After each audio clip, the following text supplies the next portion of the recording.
discuss equality and diversity in the workplace.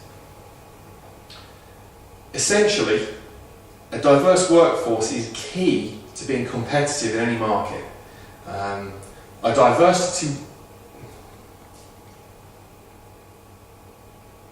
Let's talk about diversity within the workforce. Having a diverse workforce and having a load of different people from all sorts of cultures and backgrounds coming to work together can only benefit any organisation.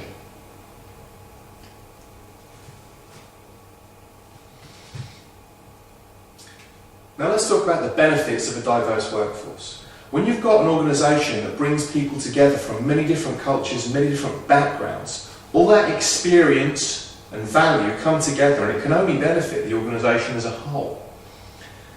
You get people together, have different skills, their vast experience of different things will come together, and they may be good at different things. So, benefits of a diverse workforce, you can see them in red, we've highlighted them for you. Different skills, increased knowledge, and aptitude, which means that people are going to be better at different things. People are going to be good at things. Employers understand the importance of equality and diversity in the workplace. They understand that having a diverse workforce is essential if they're going to move forward and achieve their goals. It allows the organisation to be effective, and that they've got all these different skills and attributes that they can actually draw upon. It lets people contribute to society. When you have a job, when you have somewhere to go that you are accepted, you then you slot into the wider community and the wider society, and you can actually take your place as an equal. Most importantly, the law says that companies must practice equal opportunities. They must give everybody, regardless of background or situation, equal opportunity to improve in their lives. You can imagine, is this like going to work every day? It doesn't look like a whole lot of fun. I've worked in a couple of places where there wasn't a really good equality and diversity culture, and as a direct result, this was pretty much how it felt every day. Everybody was too busy sniping at each other to actually get any work done, and the whole organisation suffered as a result. Now then, your organisation, consider your place in it for a moment. How can you help to make the organisation richer and more positive with regards to equality and diversity? And bear in mind, if you do help your organisation with equality and diversity, meaning that everybody has an equal opportunity, you increase your own chances as well. So, be welcoming and open with people, and that means everybody, not just the people you get along with, not just the people you may go for a beer with after work, but everybody who you work with, you should be welcoming and open with them. Respect differences between you and other people. The things that make us different, we tend to be very, very proud of personally.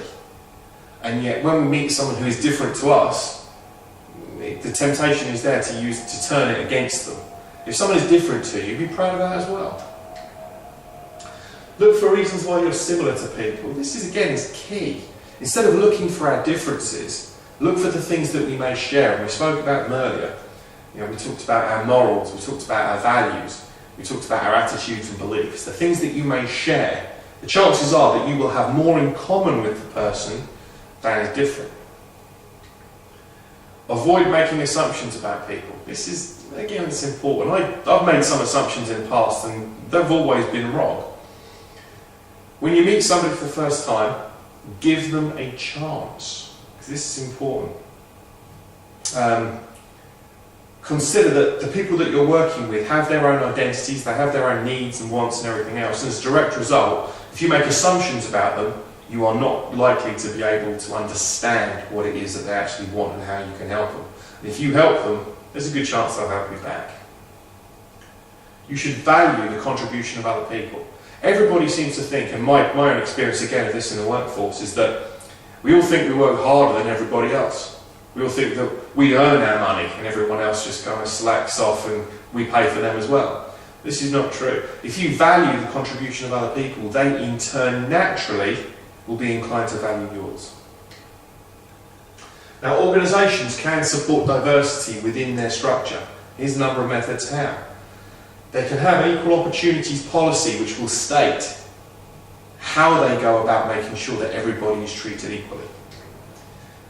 a fair and objective complaints procedure. So if there is a complaint, if somebody does feel that they have been treated unfairly, there should be a clear method of them to actually go through with the complaints process. Everybody should have access to training. In certain industries this is an issue where they are male dominated, and as a direct result the ladies who come into those industries might find it harder to actually get training. Create a forum for your staff. This means that you might have representatives, you might have a weekly or a monthly meeting where the staff themselves actually have a voice and they can get together and organise themselves in order to make equality and diversity work within the workplace. Most importantly here, monitor your equality systems. So if you do have these systems in place, any system is useless if it is not checked. Check that things are working right, and then you'll find out what needs to be improved. Now, some workplaces that I've been to have a problem creating a diverse workplace. And here is why. Regardless of the intentions of the employer, they might want to create a diverse workforce and attract people from different cultures and different walks of life.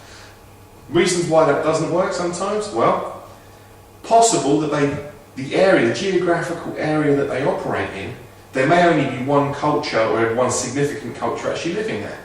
Some of the rural areas that are still predominantly populated by white British people, it's going to be difficult for companies all operating in those areas and those rural areas to attract a multicultural, diverse group because they don't have access to it.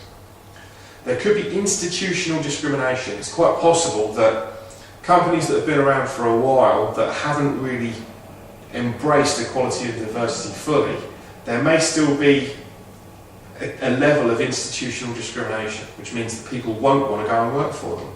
Likewise, if there's been a history of bad practice, if people know that a company is bad to work for on account of these grounds, it's unlikely that they're going to be queuing up to come and join. One of the key problems is that small businesses, if they want to really toe the line and embrace equality and diversity, it can be expensive to do in terms of advertising and in terms of other processes that need to be in place. And this can be prohibitive for some small companies who would otherwise